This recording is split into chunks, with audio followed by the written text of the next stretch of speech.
Olha só o que o Messi falou sobre Bruno Henrique depois de assistir Flamengo X Internacional no Maracanã. Isso mesmo, o argentino, craque eterno, lenda do futebol mundial e atual camisa 10 da seleção campeã do mundo, e saiu impressionado com o camisa 27 rubro-negro. Acho que ele é uma pessoa até difícil de não gostar, que ele é um cara muito tranquilo, né? Muito educado, sempre foi. Mas assim, de um tempo pra cá, eu não sei quem começou com isso. Eu perguntei a pessoa do Flamengo sobre isso. Ele falou, cara, não é só o Rodrigo Caio, é uma equipe. E realmente nunca é só uma pessoa. O analista de desempenho se defende muito bem. E quando eu falo se defende muito bem, não é a defesa, é o time. O time todo se defende bem. O Flamengo joga num 4-2-3-1 com 3 caras que são atacantes, que fazem a linha à frente dos volantes. Ontem, Plata centralizado e o Luiz Araújo na direita e o Samuel Lino na esquerda. O Plata se movimenta muito também, ali troca de posição com o Luiz Araújo e o Bruno Henrique de centroavante. Todos voltam a marcar, todos pressionam a saída de bola no primeiro tempo, todos voltam, recompõem. Então o Inter não criou nenhuma chance. O goleiro do Flamengo, o Rossi, não fez nenhuma defesa difícil. O Rocher teve algumas, com o Luiz Araújo no primeiro tempo, um chute quando estava 0-0, a defesa do segundo tempo, a única, né? Também com o Luiz Araújo, um chute que espirrou um pouco o taco, ele não pegou muito bem. E teve o lance do gol. E fora isso também não teve muito trabalho, porque foi um jogo de poucas oportunidades.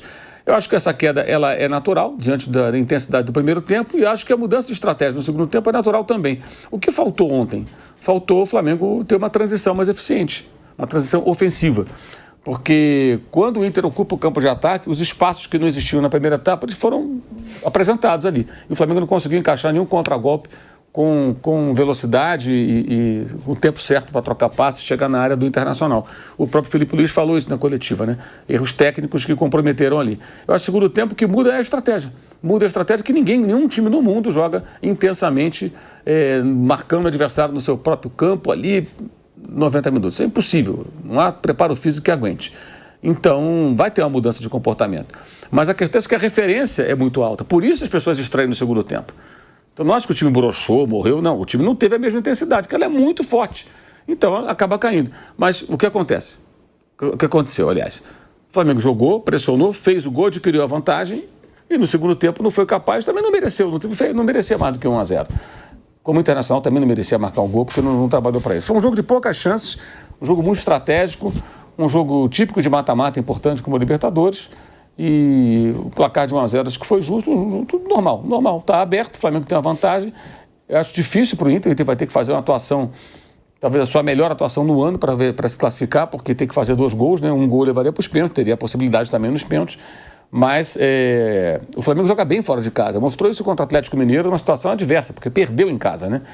E então acho que o Inter vai ter que fazer um grande jogo, mas está em aberto. O Flamengo tem aí uma vantagem que eu acho que não é desprezível, não, ela é bem considerável. Ele joga pelo empate, se ele perder ainda tem a chance no pênalti, perder por um gol, né? E é um time, repito, que joga bem fora de casa, não vai jogar fechado, como o Inter jogou no primeiro tempo, não acredito, acho que vai, a não ser que o Inter seja capaz de encurralar o Flamengo. Acho que a tendência é o Flamengo tentar ter o protagonismo do jogo e vai haver uma disputa, acho, pela posse de bola e para assumir o controle do jogo. O Inter, pela necessidade, jogando em casa, tem que vencer. É diferente do Atlético Mineiro na Copa do Brasil, que estava em vantagem, né? Então entrou se defendendo, só saiu no segundo tempo quando perdia e precisava fazer alguma coisa. Aí o segundo tempo foi um jogo mais equilibrado. Primeiro lá em Minas foi todo do Flamengo. Ali poderia ter feito mais gols. O Pedro perde um gol incrível nos acréscimos que poderia liquidar ali a fatura, até pelo aspecto psicológico, um 2-0 naquele momento. Ontem o jogo não apresentou essas oportunidades, acho que foi um jogo não tão bom assim, do ponto de vista do entretenimento, mas um jogo de duelo tático, de muita marcação, de poucas oportunidades. E o Flamengo é um time que se defende muito bem, um time que tomou 8 gols em 18 rodadas do Campeonato Brasileiro. É difícil fazer gol no Flamengo, tem sido muito difícil, isso é um ponto importante. Outra coisa, o pessoal fala, de novo a bola parada. Porra, isso é bom, o time faz gol de bola parada, porra, é ruim? Isso é ótimo, com os zagueiros, com o atacante. Agora, é claro que isso ainda não é o bastante, mas a gente não pode ignorar que o Felipe Luiz, ele não tem um Danilo para revezar com os zagueiros. Ele não tem mais o Gerson, ele não tem mais o Wesley. É claro que o Royal e os outros jogadores que chegaram e tudo mais ainda estão se adaptando. O Carrascal estreou ontem, gente, entrou no segundo tempo. E participa do início da jogada, da única finalização do segundo tempo que levou perigo, que foi aquela do Luiz Araújo, que o Rocher defendeu. Ele participa do lance, na construção da jogada. Então tem jogador estreando, tem jogador que não entrou em forma, como Samuel Lino, como Saúl Ñíguez, que claramente o Felipe não está colocando porque não o vê ainda preparado, ficou muito tempo sem jogar. O Royal também não jogava há muito tempo, teve lesão, depois ficou em jogos no banco, no Milan, mas não estava entrando em campo, há meses sem jogar, está adquirindo forma. Você perdeu o Gerson e o Wesley, perdeu todo o lado direito. Aí o Flamengo não tem o Pulga, o Flamengo não tem o De La Cruz. Aí tem o Jorginho, mas aí o Alan e o Everton Araújo, né, que são jogadores inferiores àqueles que estão lesionados. Um cenário é aquele cenário... Então o time está sendo reconstruído também. Acontece isso com o Palmeiras também, com várias mudanças, chegadas e partidas, né? O Palmeiras perdeu o Estevão. Então é claro que você vai ter uma transição aí. O Palmeiras está há mais tempo também com jogadores, né, fazendo essa mudança. O Flamengo é mais recente. E é claro que esse time não atingiu ainda o seu melhor. Então qual é a situação do Flamengo? O Flamengo precisa agora se classificar e continuar no processo evolutivo. Melhorar sua produção ofensiva, tem feito poucos gols, foram 12 gols nos 10 últimos jogos. O Flamengo não vence por 2 gols de diferença desde a vitória contra o São Paulo, que foi na volta do Mundial. A gente vai fazer um mês daqui a pouco, né? Agora, esses dias, né? Porque aquele jogo foi logo depois do Mundial, né? Foi logo depois, na volta, né? Ali foi antes da final, né? Foi no sábado, acho que dia 12. Fez um mês, então, que hoje é dia 14, né? Há um mês o Flamengo não vence por mais de um gol de diferença. Então, eu entendo que tudo que está acontecendo é normal, absolutamente normal, num processo de mudança de um time base, com desfalques importantes que fazem muita diferença. O Pedro não está em grande fase e ontem não teve também a Arrascaeta. Você pegar a base do Felipe Luiz, ele não teve. Do começo, antes do Mundial, ele não tinha ontem. Danilo, que seria uma opção importante, os dois zagueiros estão jogando muitas vezes. Ontem, inclusive, o Léo Ortiz estava errando passos que não erra normalmente, não sei até que ponto o acúmulo de jogos pesa nesse contexto. Ele não tinha Eric Pulga, ele não tinha De La Cruz, ele não tinha Arrascaeta, e ainda foram embora Gerson e Wesley. Então, estou falando de 6 jogadores que eram titulares, ou quase sempre titulares, que não estão mais. Aí chegaram outros, eles estão chegando ainda. Os jogadores estão se adaptando. O próprio Samuel Lino, ontem teve algumas jogadas de chances de contragolpe que ele não acertava, não acertou. Ele não acertou. O Plata não jogou bem ontem, não fez um jogo à altura dos outros que ele vinha fazendo, como sábado contra o Mirassol, quando ele foi muito bem. Ou o jogo em Belo Horizonte, que ele fez um ótimo jogo também, primeiro tempo em especial. Então, são ajustes que vão levar um tempo, isso não é instantâneo. O problema é que o torcedor acha que vai ser tudo instantâneo, que vai jogar 2 tempos iguais, que vai manter e tal. Não acontece isso. E os adversários mudam também no intervalo. Reagem. O Atlético Mineiro mudou o seu comportamento em Belo Horizonte no jogo da Copa do Brasil. O Mirassol, o tempo todo, um time que ataca, que agride. E no primeiro tempo o Flamengo se impôs mais. No segundo, o Mirassol cresceu. E ontem a mesma coisa. O Internacional perdendo, sai para o jogo, mas não criou nada. Nada. Não conseguiu criar nada. O próprio Roger na coletiva falou. Não criaram nenhuma chance de gol, claro. Então acho que tem aí um contexto que tem que ser analisado com muito equilíbrio. E está havendo hoje um negócio maluco na torcida do Flamengo, muito insuflada por parte aí da mídia e de influencers, que eu acho que se alimentam da crise e que ficam ali numa loucura, gritando, esperneando, aquela coisa histriônica, doentia, que acham que tem que ser 5-0. O pessoal é louco. Aí tem um imaginário popular, achando que o tempo de Jorge Jesus o Flamengo só goleava. O Flamengo ganhou de um gol de diferença do CSA, do Chapecoense, do Botafogo, com um time fraco do Botafogo, gol do Lincoln.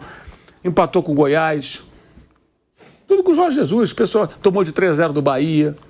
O pessoal acha que era um mundo maravilhoso, só golear. Nunca aconteceu isso. Nunca aconteceu. Houve momentos espetaculares contra Corinthians, 4-1, Palmeiras, 2 vitórias de 3, derrubando 2 técnicos, 5-0 no Grêmio. O próprio jogo contra o Inter na Libertadores 2019, o Odair Helma era o técnico do Internacional, são 2 gols do Bruno Henrique. Os dois... Se você falar da história de cada um no Flamengo, eu acho que o Bruno Henrique, até pela forma como o Gabigol saiu... Como esses números todos que você colocou, eles poderiam ser maiores se ele tivesse uma sequência maior na carreira. Ele passou muito tempo machucado. E é um jogador muito sério, né? Muito disciplinado. Tem essa história aí da Bet, aí, que eu espero que ele se saia bem, que fique resolvido da parte dele, porque aí a gente não dá para entrar nesse mérito, mas eu estou falando por aquilo que a gente vê no futebol, por aquilo que a gente vê como profissional e dentro de campo. Ele é um jogador de uma utilidade extrema, por onde passou sempre cumpriu muito. E no Flamengo tem uma história espetacular.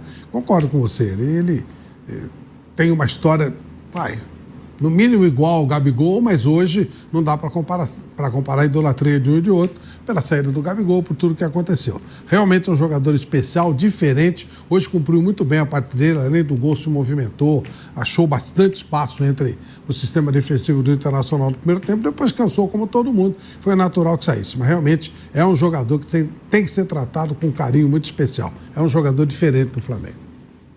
E eu vou dizer aqui, só deixando bem breve, Gabigol, para mim, nunca vai deixar de ser ídolo do Flamengo. Nunca. Falei isso e vou repetir.